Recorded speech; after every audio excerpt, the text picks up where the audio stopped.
ಯಾರು ಮಾಟ ಮಂತ್ರನ ಮಾಡಿಸ್ತಾರೆ ಅವ್ರ ಮನೆ ಯಾವತ್ತಿದ್ರು ಹಾಳೆ. ಶಕ್ತಿ ಪೀಠದಲ್ಲಿ ಶ್ರೀ ಆದಿಶಕ್ತಿ ಅಮ್ಮ ಕೊರಗಜ್ಜ ದರ್ಶನ.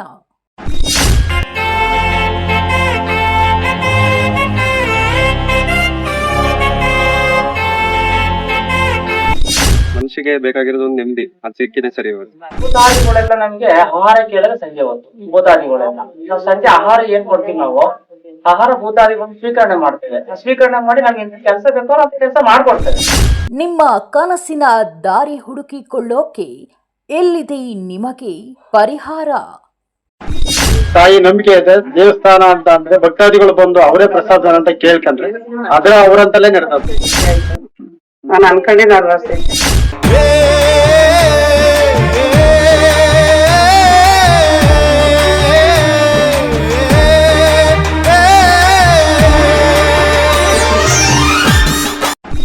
ಇಲ್ಲಿ ಬಂದು ಅಜ್ಜನ ಪ್ರಾರ್ಥನೆ ಮಾಡಿ ಒಂದು ವಿಳ್ಯದೆಲೆ, ಅಡಿಕೆ ಮತ್ತೆ ಚಕ್ಕಲಿ, ಸುಣ್ಣ ಮತ್ತೆ ಶೇಂದಿ ಎಲ್ಲ ಇಟ್ಬಿಟ್ಟು ಅಜ್ಜನಲ್ಲಿ ಪ್ರಾರ್ಥನೆ ಮಾಡ್ತಾರೆ. ನಮ್ಗೆ ಕೆಲಸ ಆಗ್ತದೆ. ಇಲ್ಲಿ ಪೂಜೆ ನೋಡಿದ್ರೆ ಒಂದೇ ಒಂದು ಸಾರಿಯಾದ್ರೂ ಭೇಟಿ ಕೊಡ್ತೀರಾ ನೋಡಿ. ಸಮಸ್ಯೆಗಳಿದ್ದನ್ನು ಅದನ್ನೆಲ್ಲ ಪರಿಹಾರ ಮಾಡಿಕೊಟ್ಟಿದ್ದಾರೆ. ತುಂಬಾ ಒಳ್ಳೆ ಕ್ಷೇತ್ರ ಶ್ರೀ ಆದಿಶಕ್ತಿ ಅಮ್ಮನವರು. ಹೆಂಡತಿಗೆ ತುಂಬಾ ತೊಂದರೆ ಆಯ್ತು, ಬಹಳ ಕಷ್ಟ, ಬಹಳ ನೋವಾಯ್ತು. ನಮ್ಮ ಸ್ನೇಹಿತರೊಬ್ರು ಅಜ್ಜನಲ್ಲಿ ಮೊರೆ ಹೋಗಿ ಪ್ರತಿಯೊಂದು ನಿಮ್ಗೆ ಒಳ್ಳೇದಾಗುತ್ತೆ.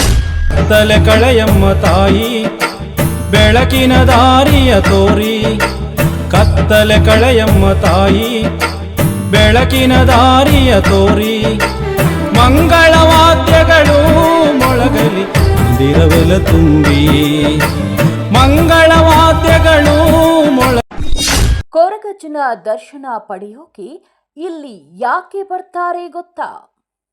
ಒಂದ್ಸತಿ ಅವ್ರು ಬಂದ್ರೆ ಕ್ಷೇತ್ರದಲ್ಲಿ 27 ನಿಂಬೆ ಹಣ್ಣಲ್ಲಿ ಅಮ್ಮನ ಮುಂದೆ ದೃಷ್ಟಿ ತೆಗೆದು ಬಿಟ್ರೆ ಅವ್ರು ಎಂತ ಮಾಟ ಚೌಡಿ ಏನೇ ಮಾಡಿರ್ಲಿ ನೋಡ. ನೀವು ನೋಡ್ತಾ ಇದ್ದೀರಾ V1 ಸುದ್ದಿ ವಾಹಿನಿ. ಕ್ಷೇತ್ರದ ಮಹಿಮೆ ನೀವು ಕಣ್ಣಿಂದ ನೋಡಿದ್ರೆ ಸಾಕು. ತಾಯಿ ಆದಿಶಕ್ತಿ ಮಾಯೆ ಹಾಗೂ ಶ್ರೀ ಗಂಗಾ ಭೈರವೇಶ್ವರ ಸ್ವಾಮಿ ಹಾಗೂ ಶ್ರೀ ಕೊರಗಜ್ಜನ ಮಹಿಮೆ ಬಗ್ಗೆ ಹೇಳಲು ಹೊರಟಿದ್ದೇವೆ. ಒಂದೇ ಕ್ಷೇತ್ರದಲ್ಲಿ 3 ದೇವರು ನೆಲೆಯಾಗಿರುವುದು ತುಂಬಾನೇ ಆಶ್ಚರ್ಯವಾಗುತ್ತೆ. ಮೊದಲನೆಯದಾಗಿ ತಾಯಿಯ ಬಗ್ಗೆ ಹೇಳೋದಾದ್ರೆ ಶ್ರೀ ಆದಿಶಕ್ತಿ ಅಮ್ಮನವರು ಇಲ್ಲಿ ಬರುವಂತಹ ಭಕ್ತಾದಿಗಳಿಗೆ ಮಾಂಗಲ್ಯ ಭಾಗ್ಯವನ್ನು ಕರುಣಿಸುತ್ತಾಳೆ.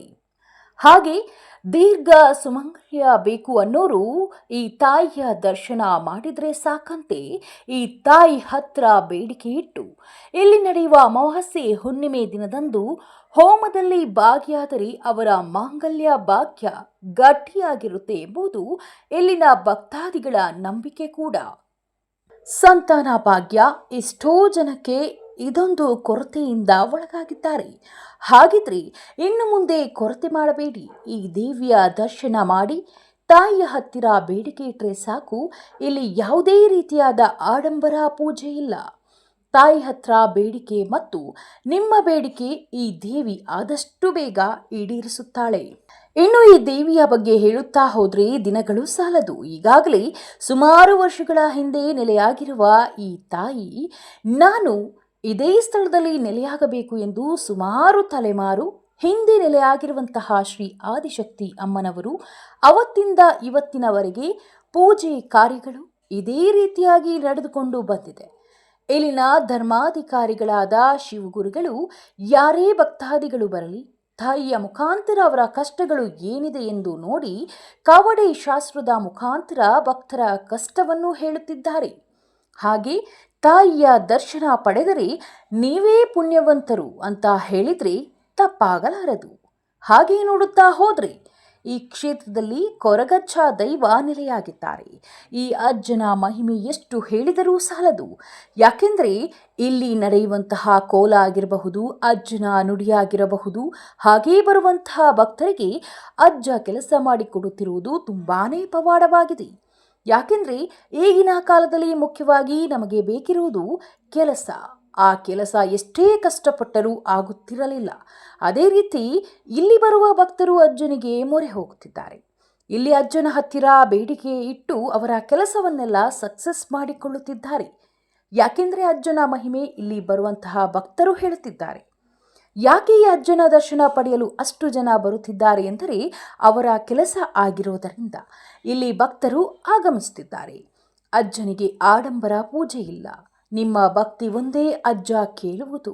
ಅಜ್ಜನ ಬಗ್ಗೆ ಇಲ್ಲಿನ ಧರ್ಮಾಧಿಕಾರಿಗಳಾದ ಶಿವ ಗುರುಗಳು ಹೇಳುತ್ತಾರೆ. ಯಾವ ರೀತಿಯಲ್ಲಿ ಅಜ್ಜ ನಮಗೆ ಒಲಿದು ಬಂದರೂ ಇಲ್ಲೇ ನಾನು ನೆಲೆಯಾಗಿ ಬರುತ್ತೇನೆ. ಬರುವಂತಹ ಭಕ್ತರಿಗೆ ನಾನು ಒಳ್ಳೆಯದನ್ನ ಮಾಡ್ತೀನಿ. ಅದೇ ರೀತಿಯಾಗಿ ನೀನು ನನಗೆ ಸೇವೆಯನ್ನ ಮಾಡಬೇಕು ಅಂತ ಅಜ್ಜ ನುಡಿಕೊಟ್ಟಿದ್ರಂತೆ.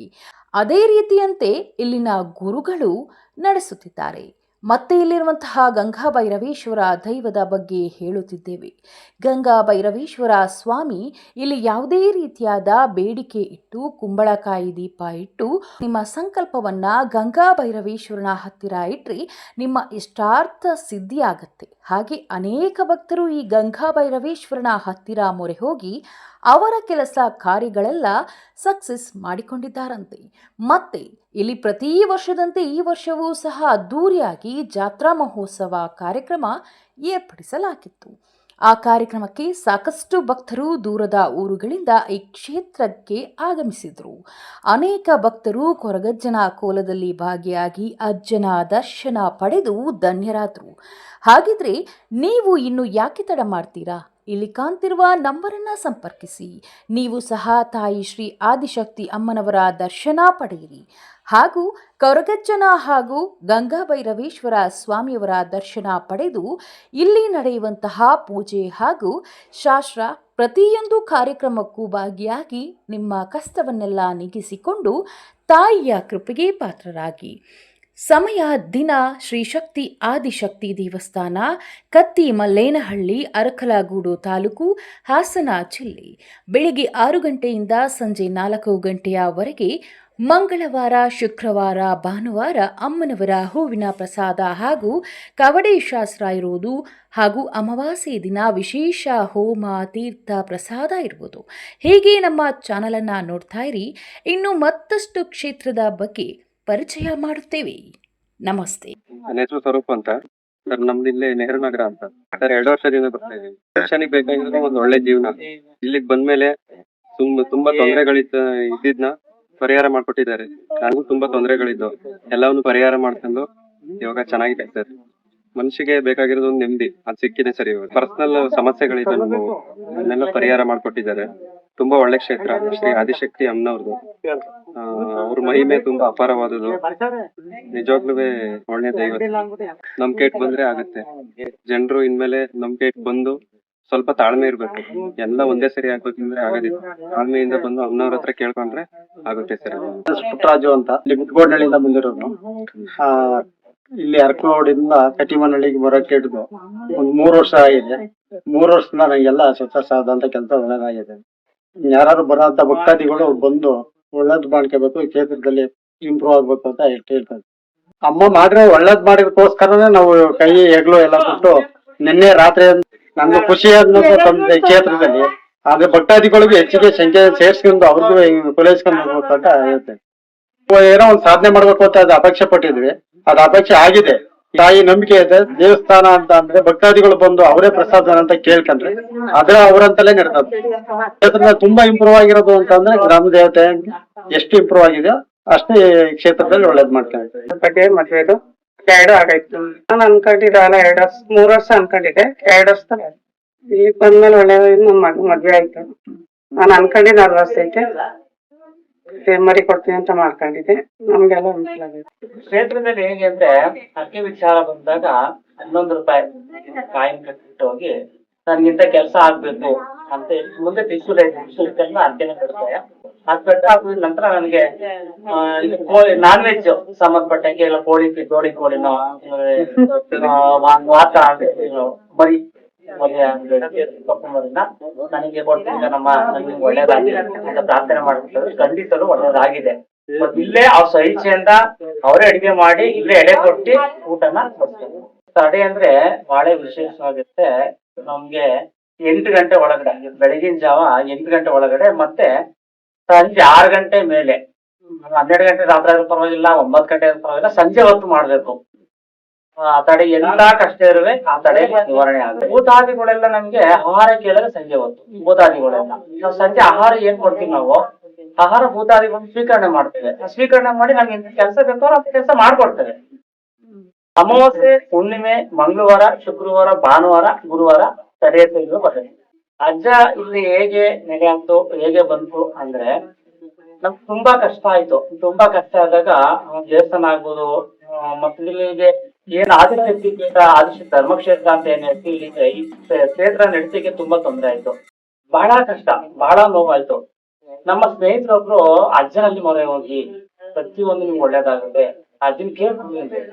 ಆಮೇಲೆ ನಾವು ಗೊತ್ತಾಗ ಹೋಗಿ ಮೂಲ ಸ್ಥಳಕ್ಕೆ ಹೋಗಿ ಅಜ್ಜನಲ್ಲಿ ಬೇಡ್ದು, ಅಜ್ಜ ಹಿಂಗಾಗಿದೆ, ಏನ್ ಮಾಡೋದು, ತುಂಬಾ ಕಷ್ಟ ಇದೆ ಅಜ್ಜ ಅಂತ. ಅಲ್ಲಿ ಕೊಟ್ಟಂತ ನಮ್ಗೆ ಉತ್ತರ ನಾನು ಇದೀನಿ ಅನ್ನೋದು ಉತ್ತರ ಬಂತು. ಹಾಗಾಗಿ ನಾನು ಅಲ್ಲಿ ಕೇಳಿದೆ, ನಾವು ಗೊತ್ತಾರಲ್ಲಿ ಅರ್ಷ ನನಗೆ ನಾವು ಅರ್ಕೆ ಮಾಡ್ಕೊಂಡು ಹೋಗ್ತೀನಿ, ನಮ್ಗೆ ಒಳ್ಳೇದಾದ್ರೆ ನಾವು ಸ್ಥಾಪನೆ ಮಾಡ್ಕೋಬಹುದಾ ಅಂತ ಬೇಕು. ಕೆಲವರು ಬೇಡ ಅಂದ್ರು, ಕೆಲವ್ರು ಬೇಕು ಅಂದ್ರು. ಆದ್ರೆ ನಮ್ಮ ಮನಸ್ಸಿನಲ್ಲಿ ಏನು ಅಂದ್ರೆ ಅಜ್ಜನೇ ನಮಗೆ ನಾನ್ ಬರ್ತೀನಿ, ನಾನು ಎಲೆ ಹಾಕ್ತೀನಿ ಅಂತ ಹೇಳಿ ಶಾಸ್ತ್ರಬದ್ಧವಾಗಿ ಕಟ್ಟೆ ಮಾಡಿ ನಾವು ಪ್ರತಿಷ್ಠಾಪನೆ ಮಾಡಿ ಮಾಡ್ಕೊಂಡು ಹೋಗ್ತಿದ್ವಿ. ಬರುವಂತ ಭಕ್ತಾದಿಗಳಾಗ್ಬೋದು ಅಜ್ಜನಲ್ಲಿ ಪ್ರಾರ್ಥನೆ ಮಾಡ್ತಾರೆ. ಎಲ್ಲರಿಗೂ ಕೆಲಸ ಆಗಿದೆ, ಕೆಲಸ ಆಗ್ಬೋದು, ಮಕ್ಕಳ ವಿಚಾರ ಆಗ್ಬೋದು, ಅವ್ರ ಉದ್ಯೋಗದಲ್ಲಾಗ್ಬೋದು, ಹಣಕಾಸು ಆಗ್ಬೋದು, ವ್ಯವಹಾರದಾಗ ಆಗ್ಬೋದು, ಜಮೀನು ವಿಚಾರ ಆಗ್ಬೋದು, ಅಜ್ಜನ ಬಳಿ ಕೇಳ್ತಾರೆ, ಅಜ್ಜ ನಾನ್ ಬಂದ್ ನನ್ ಕೆಲಸ ನಾನು ಮಾಡ್ಕೊಡು, ನನ್ ಇದರ ಸಮಸ್ಯೆ ಇದೆ ಅಂತ. ಈಗ ಬಂದು ಅಜ್ಜನಲ್ಲಿ ಪ್ರಾರ್ಥನೆ ಮಾಡಿ ಒಂದು ವಿಳ್ಯದೆಲೆ, ಅಡಿಕೆ, ಮತ್ತೆ ಚಕ್ಲಿ, ಸುಣ್ಣ, ಮತ್ತೆ ಶೇಂದಿ ಎಲ್ಲ ಇಟ್ಬಿಟ್ಟು ಅಜ್ಜನಲ್ಲಿ ಪ್ರಾರ್ಥನೆ ಮಾಡ್ತಾರೆ, ನಮ್ಗೆ ಕೆಲಸ ಆಗ್ಬೇಕಂತ. ತುಂಬಾ ಜನಕ್ಕೆ ಕೆಲಸ ಆಗಿದೆ. ಯಾರು ಮಾಟ ಮಂತ್ರನ ಮಾಡಿಸ್ತಾರೆ ಅವ್ರ ಮನೆ ಯಾವತ್ತಿದ್ರು ಹಾಳೆ. ಏನ್ ಮಾಡಿಸ್ತಾರೆ, ಬಟ್ ಅಮ್ಮನ ಬಳಿ ಒಂದ್ಸತಿ ಅವ್ರು ಬಂದ್ರೆ ಕ್ಷೇತ್ರದಲ್ಲಿ 27 ನಿಂಬೆ ಹಣ್ಣಲ್ಲಿ ಅಮ್ಮನ ಮುಂದೆ ದೃಷ್ಟಿ ತೆಗೆದು ಬಿಟ್ಟು ಅವ್ರು ಎಂತ ಮಾಟ ಚೌಡಿ ಏನೇ ಮಾಡಿರ್ಲಿ ನಿರ್ವಹಣೆ ಆಗುತ್ತೆ. ಆತರ ಏನಿರಲ್ಲ, ಅವ್ರವ್ರ ಭಕ್ತಿ, ಅವ್ರ ಅಮ್ಮನವ್ರಿಗೆ ದೇವಸ್ಥಾನಕ್ಕೆ ಬರಬೇಕು ಅನ್ನೋದು ಅವ್ರಿಗೆ ಮನ್ಸಲ್ಲಿ ಗೊತ್ತಾಗುತ್ತೆ. ಅಮ್ಮನವರೇ ಅವ್ರ ಕನ್ಸಲ್ಲಿ ಕಾಣಿಸ್ಕೊಳ್ತಾರೆ, ನಾವ್ ಅಮ್ಮ ಹೋಗ್ಬೇಕು ಸ್ಥಳಕ್ಕೆ, ನನ್ಗೆ ಈ ತರ ಮಾಟ ಮಂತ್ರ ಆಗಿದೆ, ಅವ್ರಿಗೆ ಗೊತ್ತಾಗುತ್ತೆ. ಬಂದಿಲ್ಲಿ ಬೇಡೋದ್ ಸಾಕು, ಖಂಡಿತವ್ರು ಒಳ್ಳೇದ್ ಹಾಗೆ ಆಗುತ್ತೆ. ಅದೇನ್ 27 ನಿಂಬೆ ಹಣ್ಣು ದೃಷ್ಟಿ ತೆಗಿತೀವಿ, ಖಂಡಿತವ್ರು ಒಳ್ಳೇದು. ನಾವು ಫೋನಲ್ಲೇ ಪರಿಹಾರ ಮಾಡ್ಕೊಳ್ತೀವಿ ಅಂದ್ರೆ ಅವರು ಫೋನಲ್ಲಿ ಏನು ಕೇಳಲಿಕ್ಕೆ ಆಗಲ್ಲ. ಅವ್ರು ಬರ್ಲಿಕ್ಕೆ ಆಗಲ್ಲ ಅಂತ ಹೇಳಿದ್ರೆ 21 ರೂಪಾಯಿ ಅಥವಾ 11 ರೂಪಾಯಿ ಇಲ್ಲ 1 ರೂಪಾಯಿನ ಕಾಯಿನ್ ಕಟ್ಟಿ, ಅಕ್ಕಿ ಕಟ್ಟಿ ಅವ್ರ ಮನೇಲೆ ಇಟ್ಟು ಸಂಕಲ್ಪ ಮಾಡಿ ನನ್ಗಿಂತ ಕೆಲಸ ಆಗ್ಬೇಕು ಅಂದ್ರೆ, ಅಮ್ಮ ನನ್ ಬರ್ಲಿಕ್ಕೆ ಆಗ್ತಾ ಇಲ್ಲ, ತುಂಬಾ ದೂರದಲ್ಲಿದ್ದೀನಿ, ನಂಗೆ ಆರೋಗ್ಯ ಸರಿ ಇಲ್ಲ ಅನ್ನೋರು ಅದನ್ನ ಕಟ್ಟಿಟ್ಟು ಸಾಕಾರ್ಗೆನ ಖಂಡಿತವ್ರು ಕೆಲಸ ಆಗೇ ಆಗುತ್ತೆ. ಅವ್ರ ಕೆಲಸ ಆದ್ಮೇಲೆ ಬಂದು ಅವರು ಅಮ್ಮನವ್ರು ಮಠಕ್ಕೆ ಸೇರಿ ಕೊಡ್ಬೋದು. ಇನ್ನೊಂದು ವಿಶೇಷತೆ ಏನು ಅಂದ್ರೆ, ಇಲ್ಲಿ ಅರ್ಜನ್ ಹೇಗ್ ಬಂದು ಅಂತ ನಾನೊಂದು ವಿವರ ಕೊಡ್ತೀನಿ. ಕ್ಷೇತ್ರ ತುಂಬಾ ಕಷ್ಟದಲ್ಲಿತ್ತು, ತುಂಬಾ ಕಷ್ಟದಲ್ಲಿ. ಆ ತುಂಬಾ ಕಷ್ಟದಲ್ಲಿದ್ದಾಗ ಗುರುಗಳೇ, ಇವತ್ತು ನಾವು ತುಂಬಾ ಮುಖ್ಯವಾದ ಕ್ಷೇತ್ರಕ್ಕೆ ಬಂದಿದ್ದೀವಿ. ಇಲ್ಲಿ ತಾಯಿ ಜಗನ್ಮಾತೆ ಮಹೇಶ್ವರಿ ಅಮ್ಮನವ್ರು ನೆಲೆಸಿದ್ದಾರೆ, ಕಾಳಭೈರವೇಶ್ವರರು ಸ್ವಾಮಿ ನೆಲೆಸಿದ್ದಾರೆ. ಅದ್ರಲ್ಲೂ ಗಂಗಾ ಕಾಳಭೈರವ ಸ್ವಾಮಿ ತುಂಬಾನೇ ಅಪರೂಪ. ಈ ಕ್ಷೇತ್ರದಲ್ಲಿ ಆ ಸ್ವಾಮಿ ಸಹ ನೆಲೆಸಿದ್ದಾರೆ, ಮತ್ತೆ ಸ್ವಾಮಿ ಕೊರಗಜರವರು ಸಹ ನೆಲೆಸಿದ್ದಾರೆ. ಇದ್ರ ಬಗ್ಗೆ ಎಲ್ಲ ಒಂಚೂರು ವಿವರಣೆಗಳನ್ನ ಕೊಡ್ತಾ ಹೋಗಿ. ಅಮ್ಮನವ್ರು ಹೇಗೆ ಇಲ್ಲಿ ನೆಲೆಸಿದ್ರು? ಮೊದಲನೇದಾಗಿ ಜಾಗ ಬಂದು ಮೂಲತಃ ನಮ್ಗೆ ದಾನವಾಗಿ ಪಡ್ಕೊಂಡಂತದ್ದು. ನಮ್ಮ ತಾತ ಅವ್ರು ಬಂದು ಬ್ರಾಹ್ಮಣರೊಡನೆ ಪಂಡಿತರ ಕೆಲಸ ಮಾಡ್ಕೊಳ್ತೀವಿ ಅಂತ ಇಲ್ಲಿಂದ ನಮ್ಗೆ ಉದಾಹರಣೆ ಇದೆ. ನಮ್ಮ ತಂದೆಯವರು ಸಹಿತ ಪೂಜೆ ಪುರಸ್ಕಾರ ಮಾಡ್ತಿದ್ರು, ಆದ್ರೂ ಅಷ್ಟು ಮಾಡ್ತಿರ್ತಿಲ್ಲ ಅವರು. ಹಾಗಾಗಿ ತಾತ ಮತ್ತೆ ತಂದೆ ಎಲ್ಲ ತೀರೋದ್ರು. ಅದರ ನಂತರ ಏನಕ್ಕೆ ಹಿಂಗಾಯ್ತು ಅಂತ ನಾವು ಪ್ರಶ್ನೆ ಹಾಕಿ ನೋಡಿದಾಗ, ಈ ಜಾಗ ದಾನವಾಗಿ ಬಂದಿರೋಂತ ಜಾಗದಲ್ಲಿ ಗುಂಚಿಗಳಿತ್ತು, 3 ಗುಂಚಿ. ಅದನ್ನ ಕೇಳಿದಾಗ ದೇವ್ರ ನೆಲೆ ಆಗಿದೆ ಅಂತ ಹೇಳಿದ್ರು. ಅವಾಗ ನಾವ್ ಯಾವ ದೇವ್ರ ನೆಲೆ ಆಗಿದೆ ಅಂತ ಮಹಾಗಾತಿ ಮಹಾಲಕ್ಷ್ಮಿ ಮಹಾಸರಸ್ವತಿ ತ್ರಿಶಕ್ತಿ ಸ್ವರೂಪ ಆದಿಶಕ್ತಿ ಮಹೇಶ್ವರಿ ಅಂತ ನಮ್ಗೆ ಹೆಸರನ್ನ ಕೊಟ್ಟು ಅರ್ಕಲೂರಲ್ಲಿ ನಾವು ಕೇಳಿದ್ವಿ. ಅದನ್ನ ತುಂಬಾ ಕಡೆ ಕೇಳ್ದು. ನಾವು ಕೊಲ್ಲಾಪುರಕ್ಕೆ ಹೋದಾಗ ಗಣಗಾಪುರದಲ್ಲಿ ಕೇಳ್ದೋ, ಮತ್ತೆ ಕೇರಳ ತುಂಬಾ ಎಲ್ಲರೂ ಯಾರ್ಯಾರು ಪರಿಸರ ಎಲ್ಲ ಕೇಳ್ದೋ. ಅವನ ಮೂಲ ಉತ್ತರ ಬಂದಿದೆ ಅಮ್ಮನವ್ರ ನೆಲೆ ಆಗಿದ್ದಾರೆ ಅಂತ. ಅವಾಗ ನಾವು ಚಿಕ್ಕದಾಗ ಒಂದು ಗುಡಿ ತರ ಮಾಡ್ಕೊಂಡು ಪೂಜಾ ಪುರಸ್ಕಾರಗಳು ಮಾಡ್ಕೊಳ್ತಿದ್ರು, ಬರ್ತಾ ಇತ್ತು. ಇವಾಗ ಎಲ್ಲಾ ಭಕ್ತರನ್ನೇ ಇವತ್ತು ಈ ಮಟ್ಟಕ್ಕೆ ತಗೊಂಡು ಬಂದಿದ್ದಾರೆ. ಅಮ್ಮನವ್ರ ವಿಶೇಷ ಏನಂದ್ರೆ, ಅವ್ರು ಬಂದಿದ್ದು ನಮಗೊಂದು ವಿಶೇಷ. ಇಲ್ಲಿ ಅದೊಂದಕ್ಕೆ ಅಂತ ಅಲ್ಲ, ಅಮ್ಮನ ಬಳಿ ಬಂದು ಬೇಡ್ಕೊಟ್ರೆ ಇಂಥದ್ದು ಆಗಲ್ಲ ಅನ್ನೋದಿಲ್ಲ, ಒಳ್ಳೇದಾಗಿ ಬೇಡ್ಕೋಬೇಕು. ಅಂದ್ರೆ ತುಂಬಾ ಉದಾಹರಣೆ ಇದೆ. ಮಕ್ಕಳ ಬಂದು ಅಮ್ಮನವ್ರ ಪ್ರಸಾದ ಕೇಳಿದ್ರೆ ವಾಗ್ದಾನ ವಿಶೇಷ ಏನಂತಿಲ್ಲ, ಅಮ್ಮನವ್ರ ವಾಗ್ದಾನ.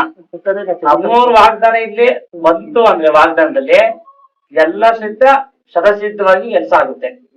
ಅವ್ರಿಗೆ ಕವಡೆ ಶಾಸ್ತ್ರ ಇದೆ. ಕವಡೆ ಶಾಸ್ತ್ರದಲ್ಲಿ ಕವಡೆ ಮುಖಾಂತರ ಕವಡೆ ಹಾಕಿ ನೋಡ್ತೀವಿ ನಾವು. ಕವಡೆ ಹಾಕಿ ನೋಡ್ತೀವಿ, ಏನ್ ಪರಿಹಾರ ಏನಿದೆ ಅದನ್ನ ಹೇಳ್ಬೋದು, ಏನ್ ಸಮಸ್ಯೆ ಇದೆ ಅದನ್ನ ನಾವು ಹೇಳ್ತೀವಿ. ಬಂದು ಕುತ್ಕೊಂಡ್ರು ಸಾಕು, ಇಂಥ ಪ್ರಶ್ನೆ ಇಂಥದ್ದೇ ಬಂದಿರಂತ ಕವಡೆ ಇಲ್ಲಿ ಸಿಗುತ್ತೆ ಉತ್ತರ. ಮತ್ತೆ ತಡೆ ತುಂಬಾ ವಿಶೇಷ ಇಲ್ಲಿ. ನಿಂಬೆಹಣ್ಣು ತಡೆ ಆಗ್ಬೋದು, ಬೂದುಗುಂಬಳ ತಡೆ ಆಗ್ಬೋದು, ತೆಂಗಿನಕಾಯಿ ತಡೆ ಆಗ್ಬೋದು, ಬಲಿ ತಡೆ, ನವಗ್ರಹ ತಡೆ, ತುಂಬಾ ಹಲವಾರು ತಡೆ ವಿಧಾನ ಇದೆ. ಪ್ರತಿಯೊಂದು ತಡೆ ಸಹಿತ ಜನಗಳ ಪರಿಹಾರ ಅಂತ ಹೇಳ್ತೇವೆ. ಹೂವಿನ ಪ್ರಸಾದ ಮಂಗಳವಾರ, ಶುಕ್ರವಾರ, ಭಾನುವಾರ ಬೆಳಿಗ್ಗೆ 10 ಗಂಟೆ ಒಳಗಡೆ, ಅಂದ್ರೆ ಒಂದು 5 ಗಂಟೆ ಮೇಲೆ ಬೆಳಗಿನ ಜಾವ 10 ಗಂಟೆ ಒಳಗಡೆ ಹೂವಿನ ಪ್ರಸಾದ. ಏನು ವಿಶೇಷತೆ ಏನಂದ್ರೆ, ಗಂಗಾ ಬೇರೇಶ್ವರ ಬಂದು ನಿಂತ್ಕೊಂಡು ಪ್ರಾರ್ಥನೆ ಮಾಡಿ ನನಗೆ ಕೆಲಸ ಆಗ್ಬೇಕು, ಕೋರ್ಟ್ ಕೆಲಸ ಆಗ್ಬೋದು, ನಾನಾ ರೀತಿ ಏನ್ ಕೆಲಸ ಜಯ ಆಗ್ಬೇಕು ಅಂತ ಹೇಳಿದ್ರೆ ಅಷ್ಟಮಿ ತಿಥಿಯೊಂದು, ಅಷ್ಟಮಿ ದಿನದೊಂದು ಭಾನುವಾರ ಅಥವಾ ಹುಣ್ಣಿಮೆ ದಿನ ಬೂದ್ಮುಖ ದೀಪ ಹಚ್ಚಿಗೆ ಅಂತ ಒಂದು ಸಂಕಲ್ಪ ಮಾಡ್ಕೊಂಡು ಹೋದ್ರೆ, ಮಂಗಳವಾರ, ಶುಕ್ರವಾರ, ಭಾನುವಾರ ಕವಡೆ ಶಾಸ್ತ್ರ ಇರುತ್ತೆ, ಅಮ್ಮನವ್ರ ವಾಗ್ದಾನ ಇರುತ್ತೆ ವಿಶೇಷವಾಗಿ, ಅಮಾವಾಸ್ಯೆ ಹುಣ್ಣಿಮೆ ಪ್ರತ್ಯಂಗಿರಿ ಹೋಮ ಇರುತ್ತೆ ವಿಶೇಷವಾಗಿ ಇರುತ್ತೆ. ಹಾಗಾಗಿ ವಿಶೇಷತೆ ಏನು ಅಂತಂದ್ರೆ, ನಾವು ಶತ್ರು ಸಂಹಾರ ಪೂಜೆ ಅಂತ ನಡೆಯುತ್ತೆ. ಕೆಲವು 12 ಐಟಮ್ಗಳು, ಅರಿಶಿನ, ಕುಂಕುಮ, ವಿಳ್ಯದೆಲೆ, ಬಾಳೆದೆಲೆ, ಕಾಯಿಗಳು, ಹೂಗಳು, ತೆಂಗಿನಕಾಯಿ, ನಿಂಬೆಹಣ್ಣು, ಕೆಲವೊಂದು ವಿಧಾನಗಳೆಲ್ಲ ಇದೆ. ಆ 12 ಐಟಮ್ ಒಂದು ಕಪ್ಪು ಪಟ್ಟಿಯಲ್ಲಿ ನಾವು ಪ್ರತಿಯೊಂದು ಐಟಮ್ ಸಾಮಗ್ರಿ ಇಟ್ಟು ಸಂಕಲ್ಪ ಮಾಡಿ ಅನ್ನ ಮುಂದೆ ಓಂ ಅದು ಯೋನಿ ಕುಂಡ ಅಂತ ಹೇಳ್ತೀವಿ. ಆ ಓಂ ಕುಂಡಲ್ಲಿ ನಾವು ಏನ್ ಸಂಕಲ್ಪ ಮಾಡ್ಕೊತಿರ್ತೀವಿ ಅದನ್ನ ಅಲ್ಲಿಗೆ ಹಾಕೋಬಹುದು. ಅದು ಏನ್ ಅನ್ಕೊಳ್ತಾರೆ ಕೆಲಸ ಹಾಗೆ ಆಗಿ ಕ್ಷೇತ್ರದ ಧರ್ಮಾಧಿಕಾರಿ ನಾವಿರ್ತೀವಿ. ಅದಾದ ನಂತರ ಇಲ್ಲಿಯ ಕಾರ್ಯದರ್ಶಿ ಆಗ್ಬೋದು, ಅರ್ಚಕರು ಆಗ್ಬೋದು ಇರ್ತಾರೆ, ಬಟ್ ಯಾವ್ದೇ ತರದಲ್ಲಿ ಆಡಂಬರ ಆಗ್ಬೋದು, ಹಣಕಾಸು ಆಗ್ಬೋದು, ಬುಕಿಂಗ್ ಮಾಡ್ಕೋಬೇಕಿದ್ರೆ ಅದ್ ಯಾವ್ದು ಇರಲ್ಲ.